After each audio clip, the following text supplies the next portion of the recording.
Hey guys, welcome back to the channel. So today we are reviewing the Roomba 692.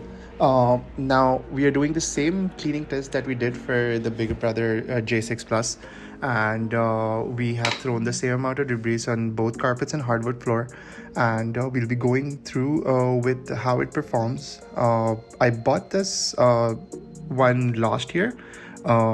And I wanted to give it some time before pushing out a review on this. It was bought on the Prime Day sale, costed me around $175, and it was bought alongside the Roomba J6 Plus, which costed somewhere around 450s. While the J6 was more linear into how it cleaned, this was all over the place. But performance-wise, the 692 performed equally well, I guess. The pros of this vacuum was that it was cheap, cleans well on hardwood and carpets, and while one of the cons is that it's quite all over the place in terms of navigating, it covered the entire area. The app structure is the same as other Roombas, which is not finicky and gets the work done. After extensively using both of them, like a couple of months, I decided to return the expensive brother and stuck around with this one. Over the time, it has shown no signs of breaking or not working as intended.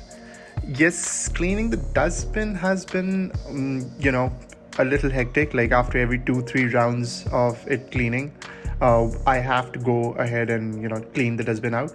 But overall, I think the price justifies it. One other con that I've seen is that it would take a little bit longer than the J6 Plus would take, because J6 Plus would map out the entire thing and then go in a linear way, so you'll see those satisfactory lines on the carpets, how it's cleaning. So that's one of the good parts of about the J6 Plus. This would not necessarily do that. It would, as you can see, it would go all around the place. Now, if you see that foam mat that's on the kitchen floor, that's really like there, but it has not cleaned that thing just in one go. It would go around there a couple of times, try to clean it up there, and now it has gone over that a couple of times, but still there's some debris left, so it would go ahead again at the end and clean that out. So performance wise, cleaning wise, or coverage, the area coverage wise, it's no problems, but it's just that it takes a little bit more time. Which brings me to the point of battery life. So I have a 2-bedroom apartment, and the 2-bedroom apartment gets cleaned up in one round on a full charge without any problems, and I think I still have like 30-35% battery still left on that. So it's not a problem of it not completing.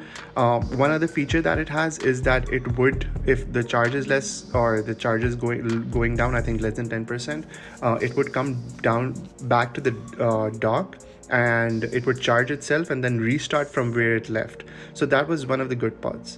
We'll see the debris that it collected at the end of it, and you'll see that it did a fine job cleaning everything out. Some things are left, like just a bit, but overall it was a good one.